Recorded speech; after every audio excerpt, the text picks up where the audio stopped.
Welcome welcome to today's I Am broadcast. While people are joining, I guess we'll get some of the intro stuff out of the way. Wait before you sit down.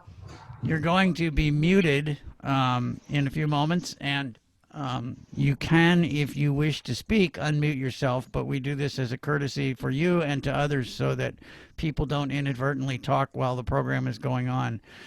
My name is Mike Bullis. I'm the director of the Image Center of Maryland. We are the SIL, that Center for Independent Living, that serves Baltimore City, Baltimore County, and Harford County. I am is pleased to bring you this program of importance to people with disabilities and service providers. And a reminder, if you have ideas for programs, things you'd like us to make sure we have on, please feel free to send them to us at info@imagemd, IMAGEMD.org, and we will see about getting your program request answered. I think we pretty much have answered them as they come in. So thank you all very much for your participation, because that's what makes it work. This program is recorded, so anything you say can and will be used against you. So please don't say anything that you don't want posterity hundreds of years from now to see and go, who was that? Recorded. And it will be on YouTube in a couple of days, so you can then say, I'm a YouTuber. And so you'll be on YouTube in a couple of days. You will be muted, so as I mentioned before, you can use the chat box if you have questions, or you can raise your hand. We're going to try this today and see how this works. So if you raise your hand, I will recognize you, and then you can speechify to the group. You can speak to the group about what it is you want to say. So we're going to try that today. There will be community announcements at the end. So if you got a community announcement, hang on to it, and then we will talk about it later. Next week's I Am broadcast is Gemma Rosewater. She's going to be talking about hyperacusis, which is a sound sensitivity disability, and so we're going to talk about that some. I don't know a lot about it, so I'm going to be looking forward to that program.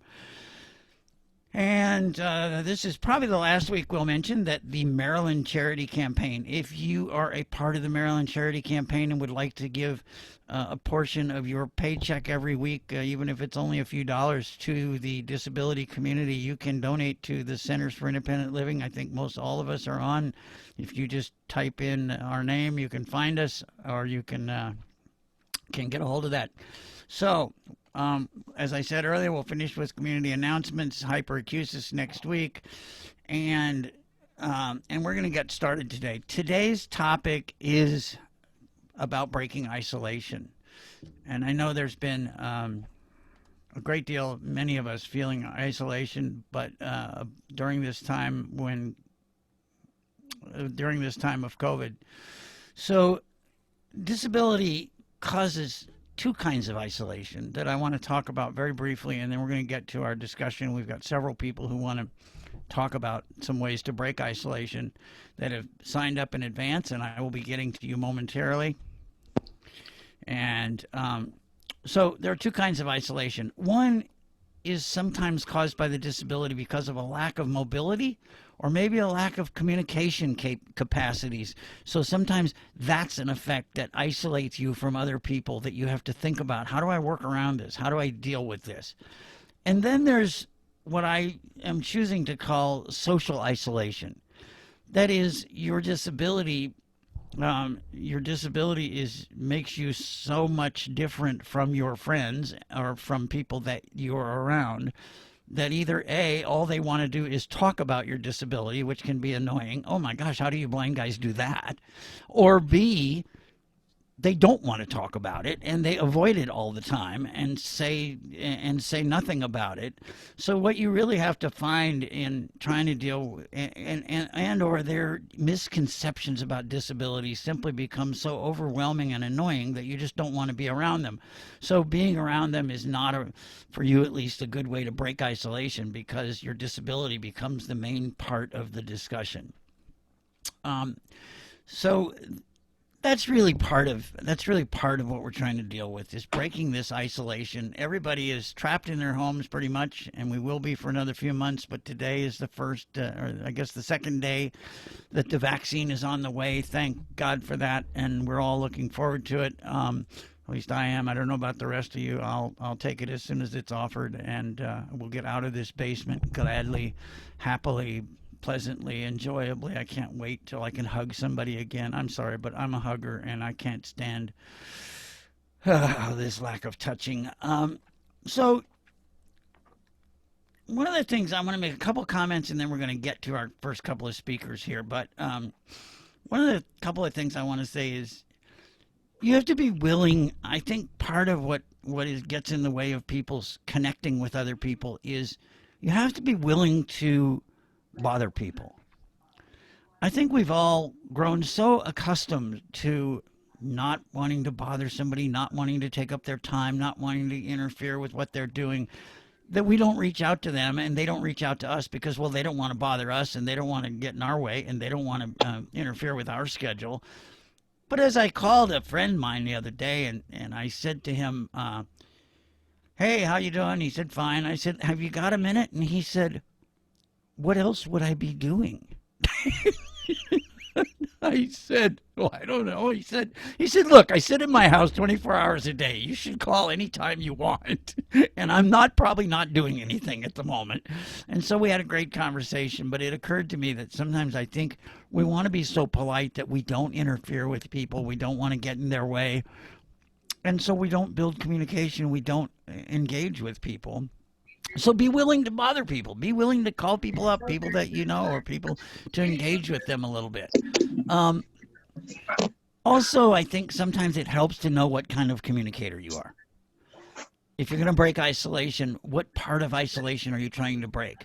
Are you a visual communicator? Do you have to see people? Because you can have all the phone conversations in the world, but if you're not one of those people who really gets into the phone, then it can be complicated. So you're going to want to have more FaceTime communication. You're going to want to have more Zoom meetings so you can see people. I know it's a weakness that you sighted folks have, but it's an important one for you to indulge now and then. Are you an auditory type communicator? Do you like to listen to people, and do you enjoy communicating, and does that work for you? Or are you a touch communicator? I will tell you a funny quick story. A friend of mine the other day is a blind guy that I've known for probably 25 years or so. We were talking, and he said, boy, I'm sure, we're so lucky as blind guys because this COVID doesn't bother us at all. And I said, what do you mean? He said, I communicate with people the way I've always communicated with them. He lives, by the way, on a farm out in the middle of Iowa and never goes anywhere. So he's not missing communication. He's enjoying the fact that he can communicate with people all day long by Zoom, and they're finally in his territory. And I said to him, you know what, I'm miserable. And I'm miserable because I like interaction and I like touch and I like communication that I like to go places and do things, and all this COVID thing is really bothering me. So no, I don't feel like blindness has somehow given me any on how to communicate with people. So let's get to a couple of things. There are lots of things. We'll say a few more things about dating sites and other things in a few minutes, but Nick Miles, are you here? I am, Nick, Mike. there, How you okay, doing? got you. Nick, Nick is with the League for People with Disabilities. I want him to talk briefly about the League and what the League is doing with Club 1111. Fire away, Nick. Yeah, thanks, Mike. Thanks for having me. This is awesome. I'm glad to be a part of this discussion. For those of you that don't know, Club 1111 was started by the League 5 years ago. We just finished our 5th year and we're going into our 6th year. Pre-COVID, we were hosting a nightclub event at the League for People every month, once a month on the second Saturday. And, at that point, we had reached up to about 500 to 700 people that were coming out. Thank you. And Okay, please mute yourself, folks. Christmas and see you the 23rd. All right. Somebody's not muted. sure. Delissa, can you please mute yourself? Delissa, can you mute yourself, please? Hang on, let me see if I can figure out. How to do I'm it. sorry. All right, go ahead, Nick. Yeah, sure. So like I was saying, before this, we were having about 500 to 700 people come into the league once a month for Club 1111, where we, had 2 dance floors and a game room and, mocktail lounge and all kinds of stuff going on. So in March, we had to close the doors, and at that point, we really didn't know what to do. I don't think anybody knew what to do, but we knew that it was super important to keep this going to some level. We know how much people enjoyed it. The questions started flying immediately. When are you guys opening back up? When can we do this again? Because it was so important for people.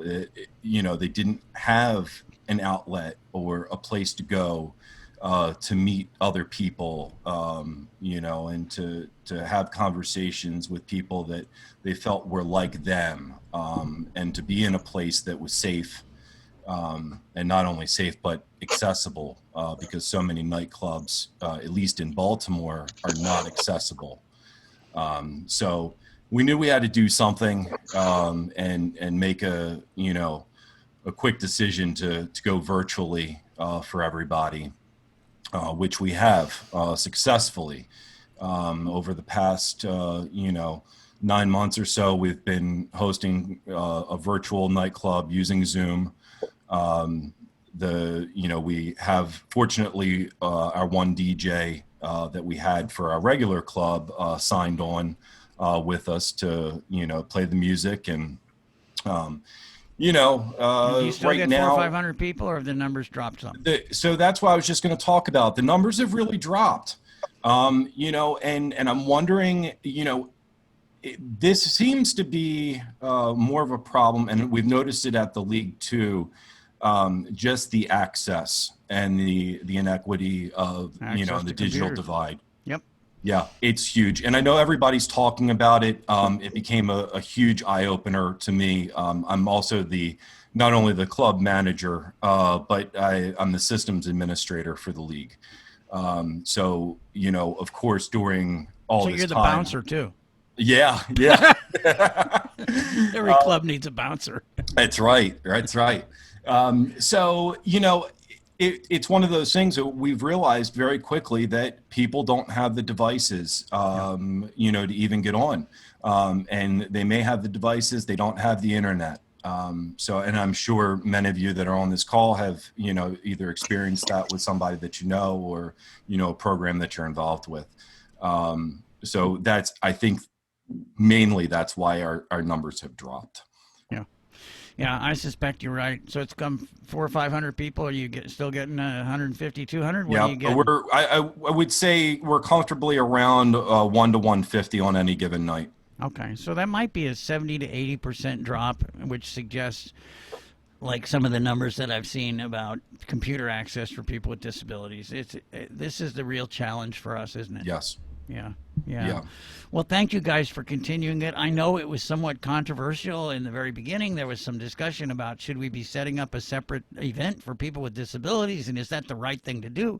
We're supposed to integrate everything. Yes. But I think what this league event shows is that there are a lot of people who are just going to be more comfortable around other folks with disabilities, enjoying themselves, as opposed to out in some club where they look different or they act different, and people are staring at them all the time. And so I think it is a way to break some isolation, and it has proven to be incredibly successful, and I know it will once we get back out of this COVID situation as well. Yeah, and it definitely has. I think, yes, obviously it was kind of controversial, in the beginning. And obviously, we have a lot of parents and caregivers that come to us that say, thank you so much for what you do. You've provided a place that's safe, that we feel comfortable with, for, our individuals, our family members to go and to have a good time, and that we're also able to come in with them if they need the support. And it's been awesome. Not to mention all the volunteers that we have month after month from all the colleges. And it kind of does become more of an inclusive kind of setting when you do have all of those volunteers and people that are coming just to have a good time. Yeah. Well, thank you very much, Nick. If you're interested in that event, how do people find out about it? Go to the league page or what? Yeah, absolutely. You go to club1111.org. Oh, and you that's named your own website, huh? club1111.org. Cool. And we have the Facebook page, the Instagram, all the links are everywhere. There's also a sign up on the webpage if you want to become a part of our email, mass email that we send out once a month. We won't, take over your inbox. We just send it out to let you know the club is happening and how to get to it. All right. I'm on your list. Thank you very much. Yeah, absolutely. Thank you so much for having me on. This has been a pleasure. Appreciate you coming by. All right. Thank you. Other kinds of programs. Let's talk about Live and Thrive Maryland. I didn't appoint anybody to talk about it ahead of time, so maybe you all can, either somebody from Independence Now or is Crystal here from Zoom or anybody want to talk about Live and Thrive Maryland? Nobody wants to talk about it? Oh, come on. Oh, hey, this is Crystal from Image Center. How are you? Hi, everybody.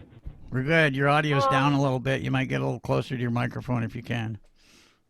Yeah, I think my audio's a little down. I was wondering if maybe Shannon was around as well to help me out a little bit today. I'm here. Hey, Shannon. Oh, hi, Shannon. So maybe, Shannon, are you okay with chatting about this a little bit? Yes. Thank you. All right, I'm going to turn over to Shannon. Thank you. Hey, you guys. So Live and Thrive Maryland is a support group for individuals that are in nursing facilities, but not limited to. It's a fun way for people to still get together and learn about the services in their community. We think it's very important that SILs are still doing outreach to nursing facilities. So this group was started during COVID. All SILs are invited to attend and invite individuals that they are supporting that are currently in nursing facilities. Our next meeting is coming up Friday. It's labeled, it's cold outside, so grab a cozy blanket, your favorite winter hot beverage, and Zoom in for a little holiday fun and join us for a discussion of 7 tips to meet your New Year's resolution. So it's going to be a lot of fun. We have a bingo game that we're going to play, and we'll also have some discussion on services. And what time is it? It is 2 p.m. And what I'll do is I'll put the Zoom link in the chat box. And is it this Friday? It's this Friday, and it's every third Friday of the month. Okay. Cool. Well, that's excellent. So this is for people who are in nursing facilities or who are maybe on the other edge of things. Maybe they're unable to. Go ahead. So I think it was started for individuals that are in nursing facilities, but it's not limited to those individuals because I think, we think that people that have already transitioned, they'll bring a lot to this event, to this group. Yeah, I was going to say people who've transitioned out of facilities maybe can come, and so yeah, I recommended it to somebody just the other day. So thank you guys for doing this. This is great. Thank you. Yeah. Okay. Jessica Leone, are you here? Or I'm Amanda? here. There you are. Yeah, Why we're don't you talk actually about... both here, Mike. Oh, cool. Why don't you talk about Teen Connect and what you guys are doing with that? Yeah, so, we've had a lot of feedback from families. We started out in COVID, really focused on one-on-one learning for a lot of our students because we were figuring with the new transition with computers and virtual learning that was going to be a very successful thing for a lot of our students. And we quickly started to realize that they within 1 to 2 months of learning were lacking that socialization. They were lacking those connections, and they weren't receiving those outside of our programs for a lot of our students. We've talked to a lot of families who have, kind of raised the red flag of, the programs that are being provided in terms of group programming for our teens and young adults are providing a very serious outlet that these guys are not getting. Mike, you talked about social isolation and, bothering people. And I think a lot of times as parents, as providers for teens and young adults, we don't always want to pry. We don't always want to bother and have those awkward conversations. But right now, I think is the most important time for us to be able to encourage talking, to host conversations, to pick up on behaviors that maybe are different, have conversations with our families, have conversations with our kids at home if we're parents, knowing their business and knowing, little behaviors that might seem a little different, little red flags that maybe wouldn't be red flags before. Because the problem that we're hearing a lot from our families is that a lot of our young adults and our teens with disabilities are not self-directing themselves. So they're not necessarily self-directing into beneficial activities. They're not necessarily saying, hey, I want to join a group. Hey, I want to be a part of this and I want to be a part of that. And so our job as providers and as parents are to kind of have those conversations and direct them into the right places. The other problem that we've, talked a lot about with our families over the last couple months is the unrealistic view that these kids and young adults are getting from social media and unrealistic outlets that everybody's great and everybody's doing fine. And so that is creating a lot of, I know, not even all adults realize this, and it's really shocking. But a lot of this, we have when we are plugged in virtually, have this unrealistic view of what everybody else is doing, and it makes the conversation piece really hard for our teens and young adults to say, I'm not okay. I'm feeling isolated. So, I think the group programming, things like Club 1111 and Connect, which Amanda's going to share more specifically how we at Image are kind of forging ahead and making sure that our teens and young adults aren't isolated. But specifically these programs, I know just from our families are getting an extreme amount of feedback. Our participation in the Connect program itself has actually went up, if not stayed the same for some sessions. So those sessions are repeatedly running. Once one ends, we give a couple weeks for everybody to readjust, and then we pop one back up again. And the participation has been really high. We've gotten a lot of, really good feedback from the kids. I'm going to let Amanda share a little bit more specifically about what we're doing. Hi, this is Amanda. Thanks, Jess, for that introduction. That was awesome. Yeah, it kind of makes me think as you were talking about where we started when we first, back in March, when we were first like, okay, what are we going to do? And Jess and I got together and quickly in about a week turned it around and said, let's do this. Luckily, I was virtually teaching anyways for a second job that I have. So I was like, okay, we're ready. Let's just roll this out. So it has been a very quick turnover, and particularly when we're in person, we've had a little bit longer turnover, even, with some of our groups, but now we're kind of just rolling through it. And we've seen some old participants that we've seen, gosh, for probably 10 years, old students that we've known for a long time. And we've seen some brand new participants that maybe we taught them in another program, and then there's crossover, and it's very easy for them, especially if they're already doing virtual learning, to say, oh yeah, I'm just going to jump on with Connect as well. So in the beginning, back in March and April, when we first started, of course, we're using the virtual platform. We're using Zoom for everything, which has, been a challenge in itself, but also a beautiful thing because we can connect so easily. But mainly we were having a lot of discussion, just like, how are you feeling? We were asking those hard questions like Jess mentioned about, well, how are you feeling? Let's be real. What have you been doing? We still do a little bit of, what have you been doing lately? Tell me about that. And then we really wanted, once we kind of checked in with everybody, saw where everybody was, we wanted to check in and start to have more fun activities. So we've been doing a lot of different things. We've even challenged some of our students to go out, in their communities, like go out to your local restaurant, go out and get ice cream, then come back next week and tell us how that experience was. How do you feel wearing a mask? How do you feel sitting, in different places in a restaurant than you normally would, because we still wanted to get that independent living skills piece that we usually do in person. So it's kind of like, I call it fun homework, and they're like, we have homework, but it's really fun. So we've done a number of things. We did an art class, a watercolor painting class online together. We've done bingo. We've done a virtual scavenger hunt. They love, all our participants love being part of a scavenger hunt. It's like, go in your home and find something yellow, go find something red, go find something that begins with the letter C. Someone brought their mom, whose name started with a C one time. It was great.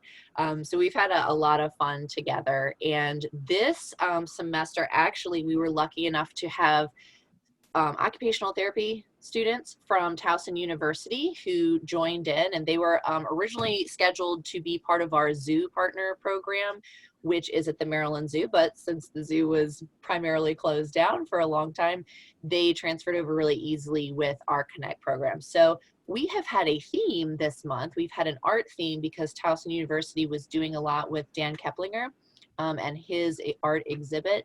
So we've done a lot of art. We've made our own art. We had a guest presenter come in to do comic book art with everyone.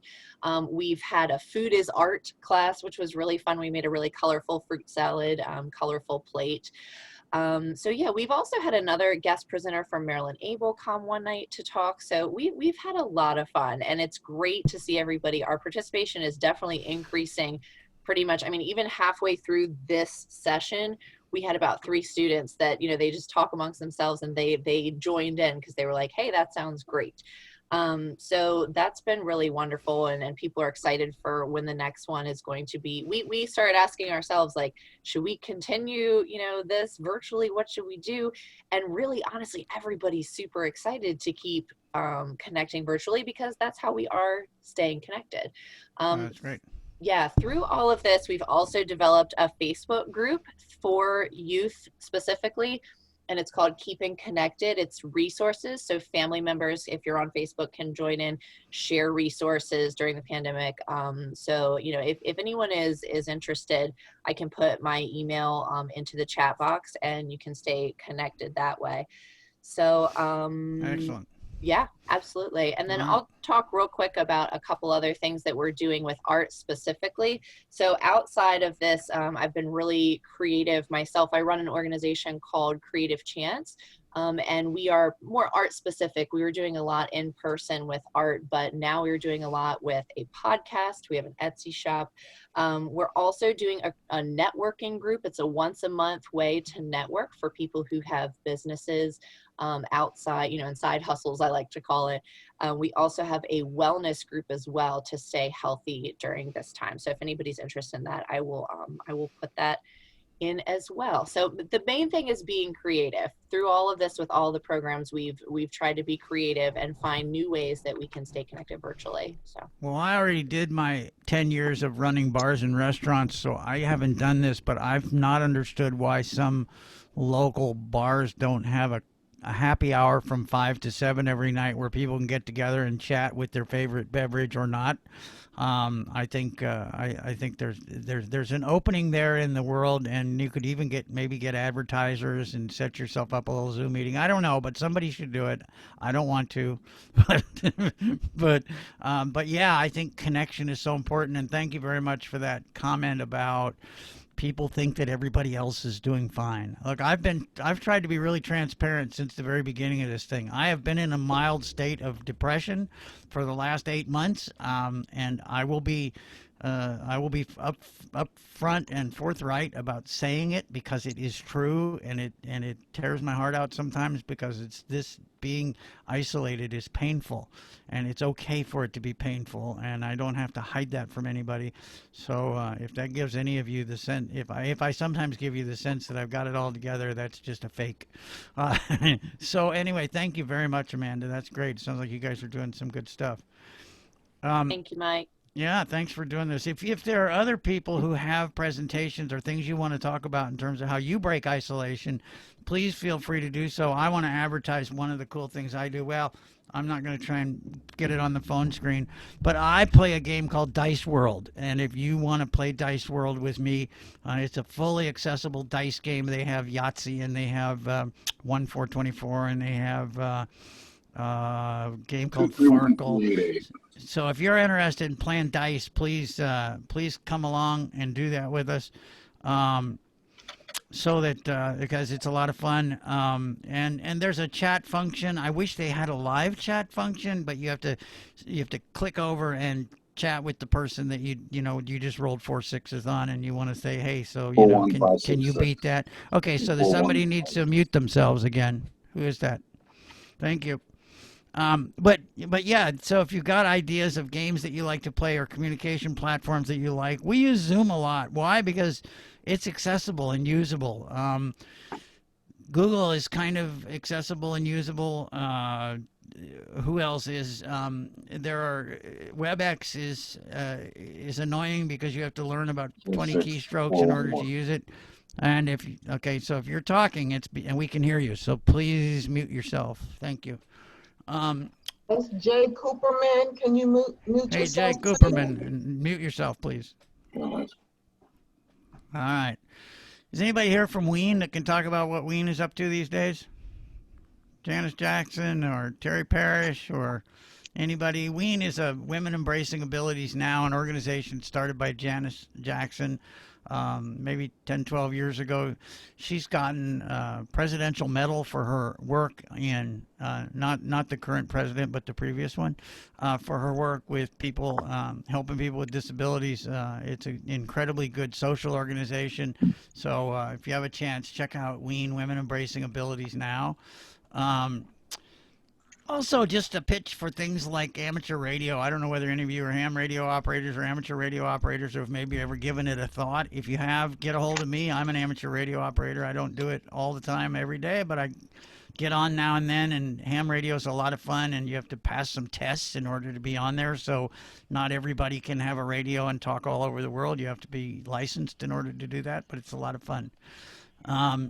So who else has things that they want to make sure we talk about in terms of how you deal with isolation and how you meet people and get out there? Anybody who has anything? Mike, it's Katie. Katie Erke, how are you? Hi, good. So I live with a family and they're around all day, every day. So while I'm not able to get rid of them yet? Socially right? Well, I'm not totally socially isolated. I still feel socially isolated from the life I used to have, where I used to go out and do things and talk to people, other people in person. But one thing that I've found, besides my Netflix binges, is immersing myself in like cooking. So I've been making recipes that I never really took the time to make. So I made and I don't know if I'm pronouncing this right, burrito tacos, and I made some jalapeno cheddar bread. I learned how to bake bread. And that's been really, I think, good for me because it gets my focus off of, just moping around and doing something productive. And I've always felt like when I'm in the kitchen that my mind's more at ease. It's almost like a meditation for me. So that's something that I've been doing that I found helpful. Cool. Excellent. Mike, this is Jess. I was gonna also contribute to that based on what Katie was saying too. When we are doing a lot of these programs in person, we've built a lot of relationships along the way with different community partners. And I have been finding more and more that a lot of the community partners are everybody's kind of in the same boat, right? So that's my house phone. Everybody's kind of in the same boat. So a lot of our community partners are providing things online that they typically wouldn't be providing online as well. So things like, like in the Connect program, typically in person, we would go to yoga, once a month or every couple months. And, there are free Zoom yoga classes online. Most people wouldn't even think about that. So I think the really important thing is for ourselves and for our family members, like Katie was saying, we're lacking that. Apparently the Harford County town government is trying to get a hold of me. Wow. But we're lacking that connection of our regular lives, and our kids are too. And I think if everybody reaches out, like Katie says, and just really think about it and explore different ways, places are offering things that they typically wouldn't, and we're not typically thinking of that too. So if we just share resources, there's a lot out there that's available, and a lot of it is free education for us to kind of keep us feeling somewhat normal. I know we can't feel totally normal, and I don't know if we'll know what that is ever again, but Yeah, well, and thought. I think reaching out to people is important. It's difficult sometimes because you don't know how much you can trust people. I would say this: if I know somebody who knows somebody who knows somebody, that's a lot safer communication than getting on one of these websites where, in fact, I know nobody who knows anybody who knows anyone else. And in other words, a relationship, even if it's an indirect one, is safer than a relationship that you've never had before. There are some dating sites out there that are frankly filled with predators, people who just want to use and abuse, and so be extremely careful, but recognize that that's why sometimes playing games, sometimes doing things like that can give you an activity around which you might meet somebody and chat with them and get to know them. Otherwise, be very careful because it's just a lot of problems out there. The other thing I would say is that dating sites in particular can be very shallow environments where you really don't find out anything of significance about people. Most people say that they make their decision based on what the person looks like. Really? So that's the basis for building a potential relationship that could last your lifetime is, oh yeah, he looks really cool. Be aware that it's about character, not necessarily looks. Well, God gave you looks or God didn't give you looks, but you know what? You can't, in a lot of cases, other than what kind of clothes you wear, you really don't have much control over what you look like. So get over that and really just start thinking about how you want to communicate with people and how you can express who you are. That's the more important pieces of this. So, okay. Yeah. So anyway, I'm going to pause for just a second here. Heather, can I turn this back to you? How would I do that? We don't know that. We do know that. You need to right click on me. My name is Image Center. Oh, that's you. Okay. And I can Yeah. click on you and send you controls And back to you? say make host. Okay, let's see if anybody, while I'm doing that, let me see if anybody has comments they'd like to make about ideas you have for how you break isolation, what you've Mike. been doing. Who's that?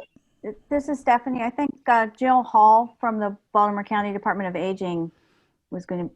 Hey, Jill. Hey, Mike. Good. How Thank are you. you? I'm great. Thank you. This has all been a wonderful discussion, and it ties in exactly with what we've been doing at the Department of Aging. As many of you may know, we had 20 senior centers back at the beginning of March, but now we have one virtual senior center. So all our staff have been incredibly busy developing a full list of all types of programs that are offered free to members. And to be a member, really, these days, all you have to do is phone one of the senior centers and say you want to become a member because you don't have to go there anymore. And we do 50 and older because 3 of our centers offer programs for 50 and older.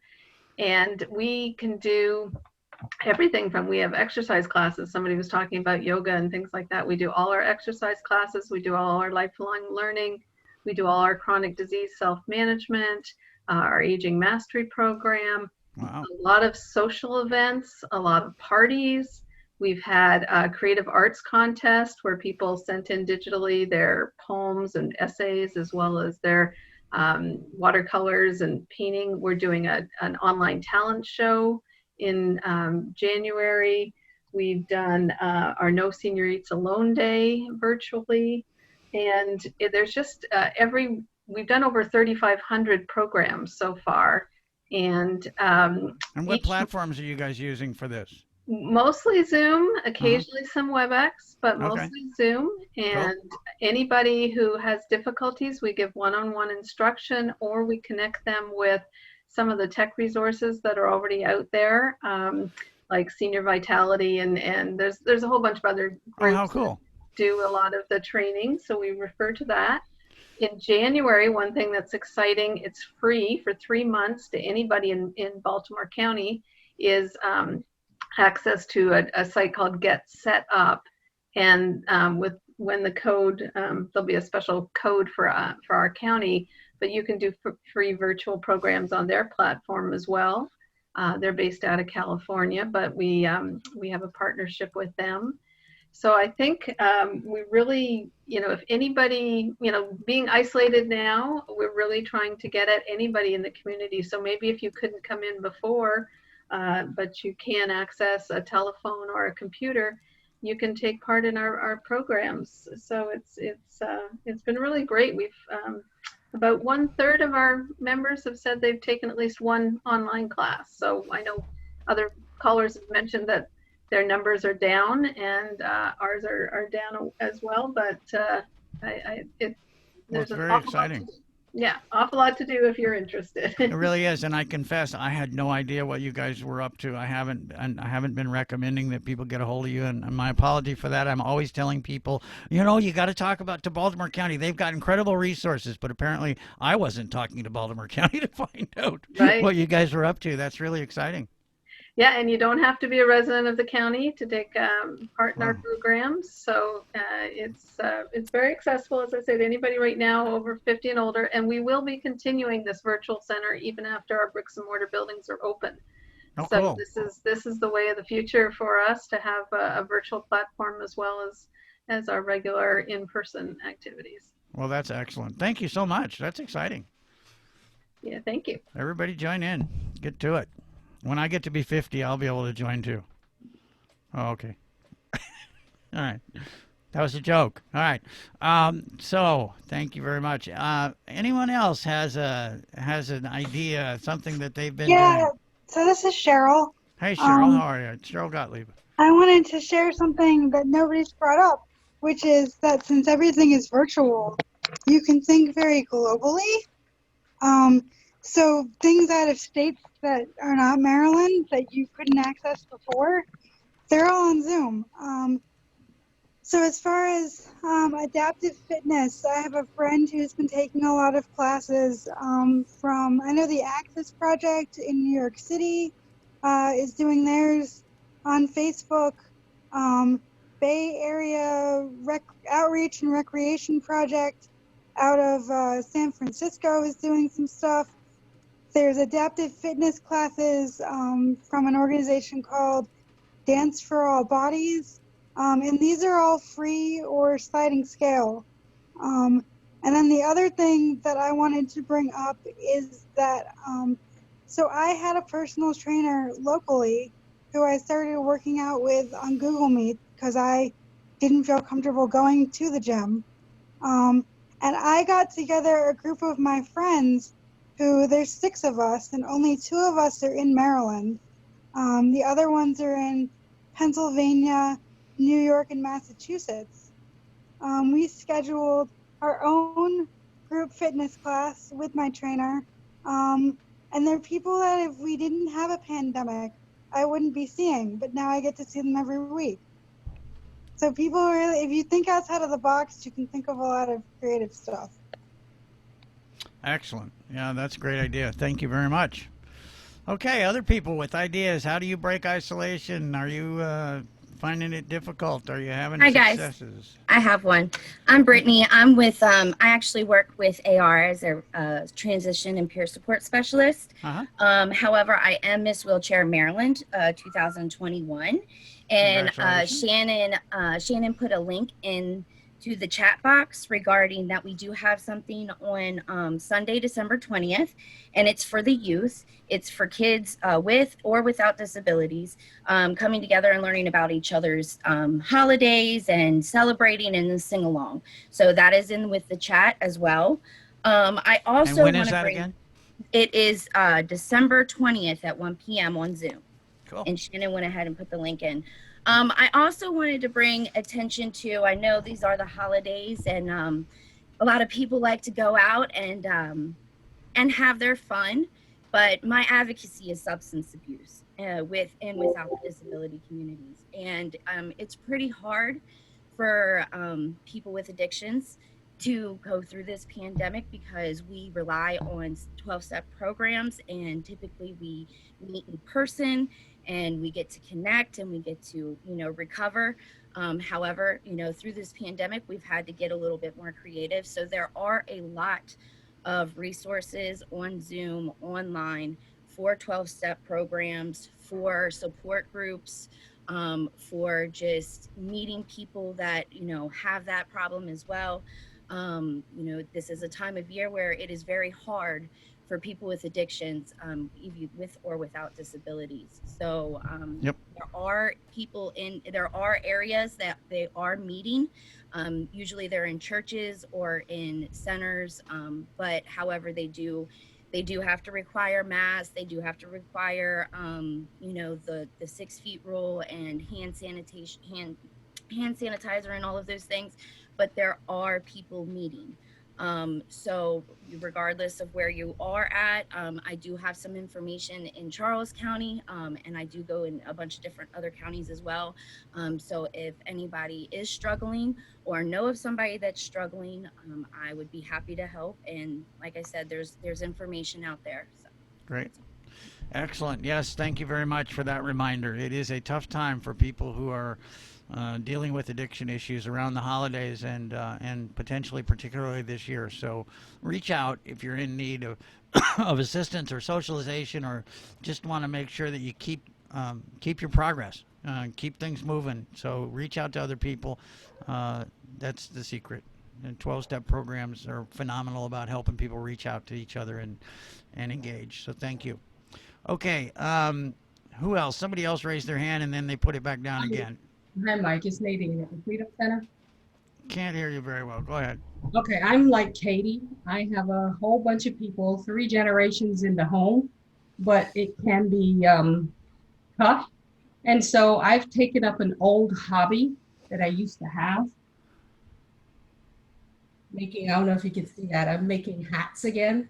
So making hats and blankets and all kinds of stuff just to keep my mind focused, because at one point I was working so much. I was doing 10 hours a day working from home. So I had to do some self-care. When we did the whole I am about self-care and about taking care of, so making sure you're managing your time.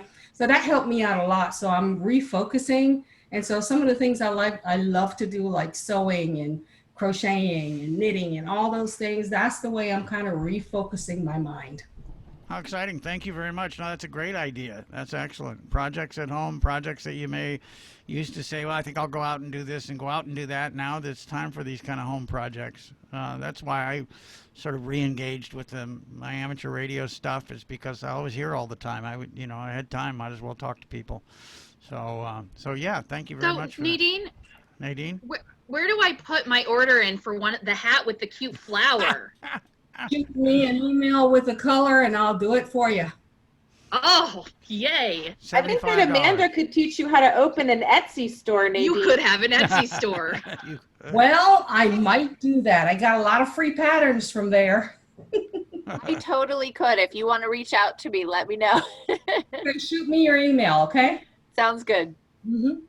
Nadine, this is Heather from Image. If you find out you have too many hats, some of the local shelters need hats, because I went a little hat crazy too, and I have a huge bag I'm giving to one of the local homeless shelters. Well, let me know, because I also saw a program where you can do like little beanies for the babies at the hospital. Yeah.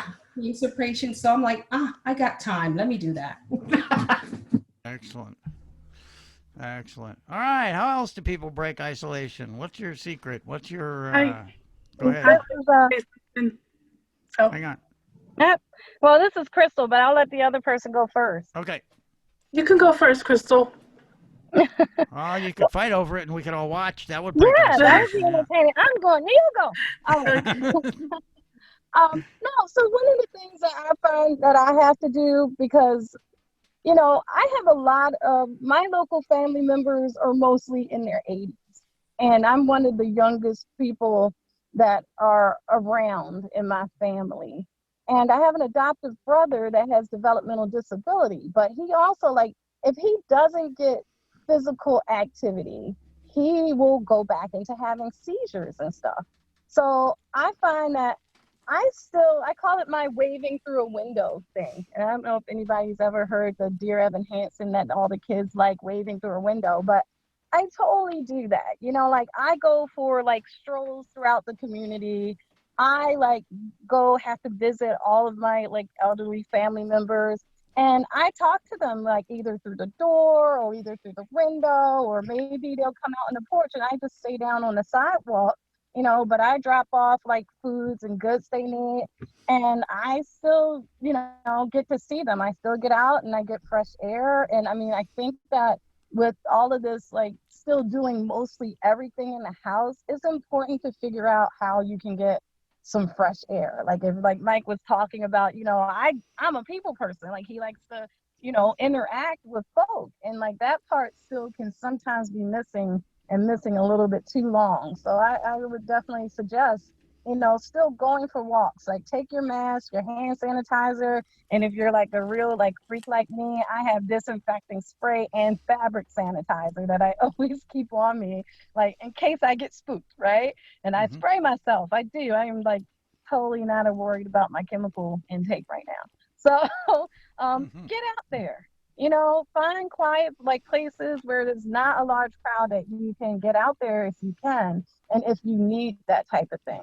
Like even going into the winter, if you have to bundle up, get some fresh air, go to like a rural place, go to one of these stores that are closed and go around outside, like pick somebody to meet and go walk on the other side of the street with you, but do that if you need to. Excellent idea. Thank you. Yeah, that's a good reminder too. It is sad to have to talk to people through a window, but it's a lot better than not talking to anybody at all, right? Yeah. So yeah, thanks. Yeah. And then like having a walking buddy or strolling buddy, whatever it is that you do, like, like I have a buddy that'll sometimes meet me and do that walk across the other side of the street, and that works. I don't do it every week, but when I'm feeling kind of locked in and caged in, there are ways that I can at least see in 3D or experience somebody's smile or hear their voice, and it's not through a computer. And that helps. Excellent. Thank you. Okay, who else? Yes, I was going to say like Amanda and Miss Nadine. I'm sorry, tell us your name. Oh, sorry. My name is Quadasia, and I'm with the Freedom Center. Oh, great. Good to have you. And like Amanda and Miss Nadine, I've gotten in touch with my creative side. On YouTube, there's a ways to make bib necklaces. I don't know if anyone's ever heard of them before, but you just gather different jewelry that you may have that is old or unused, and you can put it on felt in different string, and you can make a bib necklace. So that's what I did. I made one, and so that's what I do to keep my mind preoccupied. It helps me to be more creative. Sorry, I get nervous talking in front of people. Quite all right. You're doing fine. Yep. Yeah, and like that. So that's what I do to keep my mind busy and preoccupied because of my mental health challenge and my anxiety. And I don't know. I'm like you said, suffering from depression as well. This when the sun's not out, I get down. When it's cloudy, I have my down days. But when the sun's out, I'm fine. So I have to get in touch with my creative side that keeps me busy and sane sometimes. I grew up in Oregon and lived in Portland, and I always wondered why I was depressed all the time. Portland has over 300 days a year of clouds and rain, and it was amazing to me once I moved to Maryland here how much better I felt because we get over 250 or 260 days of sun every year, and it's wonderful, isn't it? It's just, yeah, it's just phenomenal. Yeah, so that's what I do to keep myself busy. Thank you for letting me share that. That was nice. Well, thank you so much for doing that. Anyone else? We're coming up Well, on time here. I'm going to piggyback off of Quadasia. This is Lorna May. Hi, Lorna May. Hi, this is Lorna May from the Freedom Center. Now, I'm visually impaired, and I do understand, just being cut off from everyone. So I'd like to make a suggestion, since we're all here from the agency, and you mentioned, okay, and you mentioned, the dating and stuff.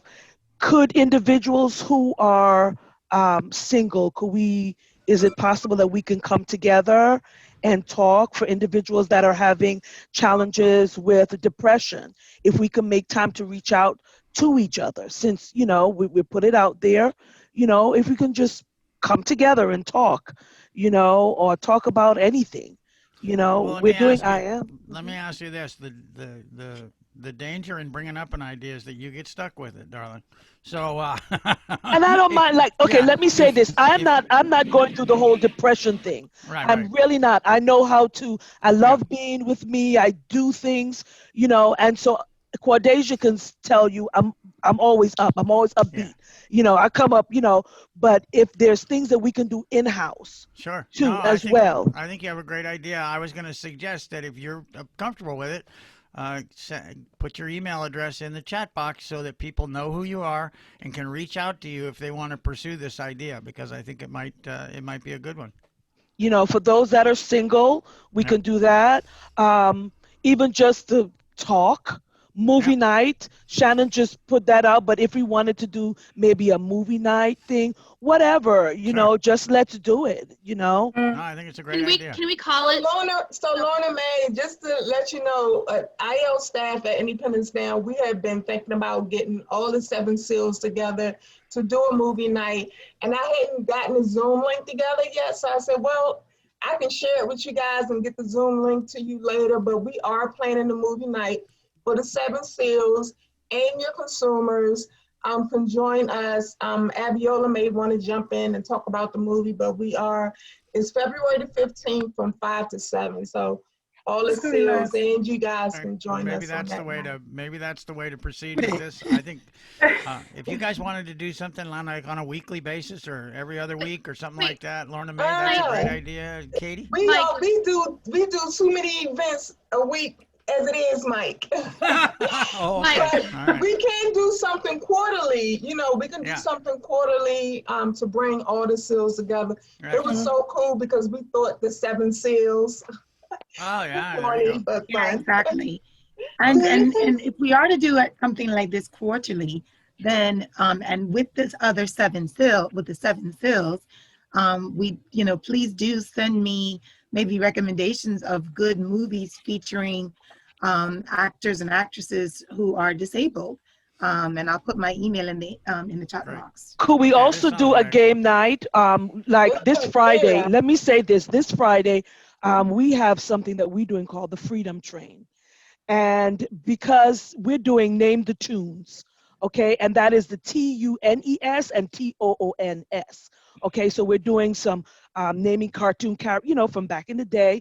And this week we're doing Name the Tunes from the 80s. Okay, and so just things like if we can come together, have a fun night too. We could do a cappella night. What you call that when you're singing? We could do that. I know some of us have Yeah. talents on here. Yeah, It there could you be go. comedy, Yeah, so it might be fun, huh? and every Yeah. quarterly, it could be every quarter we do. Yes, we could call it whatever. Hot to trot. I need Well, something. let We me could let me whatever. interrupt you guys for just a second, and because I know we're past the 3 o'clock hour here. So what I want to do is this: I want to see if anyone has any community announcements, and then after we get through, if anyone has any community announcements, we'll take those now, and then we can continue this discussion because I like it. One of my questions is going to be: is quarterly really enough? But let me first see. Is anyone who has a community announcement, organization, activity, something coming up that you want to talk about? Cheryl Just have a Grossman question. trying to get a word in there. Cheryl Mike. Grossman, go ahead. Thank you. It's going back to the previous thing. I was just going to ask if folks are willing to alternate days so they're not all on Jewish holidays like Friday nights or Saturday. Yeah, good thought. This is Nadine. Why don't we do this? Why don't whoever collects all the emails shoot an email out to everyone to see who's interested, and then we can start like putting things together. Sure, I think it's a great idea. This is And I Cheryl. don't think we have any community announcement. Go ahead, Cheryl. Just really quickly, because you were before we got off on this little thing, focusing more on depression. I just wanted to mention that a lot of the On Our Own affiliates and NAMI affiliates and Depression and Bipolar Support Alliance affiliates have switched to offering Google Meet / Zoom / whatever virtual support group meetings. I've attended one on Saturday mornings a couple times. So that is an option that's Yep. already available. Excellent. Excellent. Thank you. That they're all excellent groups. Okay. Anything else? Look, my only pitch would be that you might, if you guys think that, I think there's a real hunger out there for people to have activities and have people to talk to and do things, and you might want to think about, extending it beyond just once a quarter and do something every couple of 3 weeks. You can always add things, but I should say you can always take things away if they don't make it, if they don't work, and so forth. But I think you might find that there's a real hunger out there for people who just want to chat, just want to get to know. I think it's a great. This is Sarah from Independence Now. I think it's a great idea that the thing I say about it is that the hosting of it has to rotate through SILs. It can't become one center's responsibility. It would have to be like, maybe each SIL takes on a month or a session or something like that, and they're responsible, because otherwise it ends up just being whoever is going to do it or agrees to do. I think it has to be sort of scheduled out and rotated around so it isn't a burden on anybody. So could we have one head We're doing person generally from 12 each? events a month at Independence Now, so we can't do one more every single month. That's why I said it's good to have a coordinator. That way we can figure out who wants to be a part, and then we can coordinate it based on the SILs and everything else. Yep, I think that's right. And also, we should also remember that we don't need to just use SIL staff. There are still SIL board members and SIL volunteers who might be willing to do it. So we should reach out and see just who wants to participate. Doesn't have to just be staff. So we can then we'll see how much willing labor we have for the projects that people want to do. Right. Share the love. Yeah, well, I've been thinking about this for a while. I'm glad Lorna May brought it out. I was going to start like this at the Freedom Center, and so now we can take it further. Excellent. All right. Well, just remember that November 15th, 12th is already scheduled, and we already have a movie and everything. So kind of. Whoops, wait a minute. You said November? I'm sorry, February. February 15th. Okay, I'll put that in my calendar. And you will send out the link for that, Shannon? Yes, I'm gonna be creating a link today. Okay. And Lorna May, if you liked Independence Now's Facebook page or followed us, you would get all those announcements. I will. I'm trying to get more tech savvy, but I will. I will. I promise, because I want to. That's true for everyone here. Yeah. All the SILs that put all their events out on Facebook. It's easy to follow. And there are good things about Facebook, just so long as you don't friend anybody and you just don't get involved in the politics and don't get involved in the nonsense, and stay away from all that and just use Facebook for what it can be of value for. But that's a hard thing to do. So I just wanted to float an idea that would solve one of the issues that was brought up. If we did something every month on the same numerical day, so if it was like every 12th of the month, then it would naturally switch days of the week without people having to really think about their calendars all that hard. So it would solve the Jewish holiday issue, as well as if people have other commitments. Like I have a lot of meetings on Tuesdays. Some months the 12th is on a Tuesday, some months it's on a Thursday. You know what I mean? Yeah. Okay. Well, that's I have one last thing to add before we go. Yeah. You had a lot of information and links. Would it be possible, and I think Nadine mentioned it, but could it be possible that all the information that was placed in the chat be collected and send it out to everyone so we can have all the links? Heather, how easy is that to do? I get the chat log when I do the recording, so it's very easy for me to compile it. I've been actually trying to post most of this on our blog for the IM, and I'm actually a couple of weeks behind posting stuff. I have a question. Sure. Amanda Taylor, do you have a website? If she's still on here. Sorry, I was unmuting. Yes, let me start my video again. Yes, I do. I can type that in the chat box. I can also definitely reach out to me, anybody that's interested in art, selling art, promoting yourself, getting things out there. I'll type that for you, but it's easy. It's creativechance.org. If you look on Facebook, it's facebook.com/creativechancebaltimore. And the Etsy shop is etsy.com/shop/creativechanceMD, which is Creative Chance Maryland. I was just about to ask you about Etsy. Thank you. Yeah, absolutely. Sure. And Thank you. for anybody that needs my email out loud, it's A Taylor, that's TAYLOR, at image, IMAGEMD.org, O-R-G. Okay. Thank you. All right. Anything else, everybody? Any other ideas? Anything we didn't talk about today that you think is important to dealing with isolation? Thoughts? This is Deborah Bennett. I'm a member of the National Alliance of Mental Illness in Prince George's County, but they're practically affiliates in every county in Maryland. Yep. And Cheryl mentioned that there are online support groups. We have them for both individuals living with a mental health condition as well as family members who have a loved one. And the beauty about them being online now is that you don't have to physically be at a support group. You just need to look at the website for the different affiliates to see if they may be offering one that best meets your time frame. So again, I heard a lot talk about depression, anxiety, things of that nature. So just know that NAMI is here as a resource. And so take advantage of the fact that it is in the state of Maryland and practically every county in the state. Excellent. Thank you very much. Thank you. All right. Anything else, folks? Well, thank you all very much. It's been fascinating. Now, as I think I said at the beginning, although I have to look it up now because I lost my notes, but next week our show is on hyperacusis, which has to do with sound sensitivities.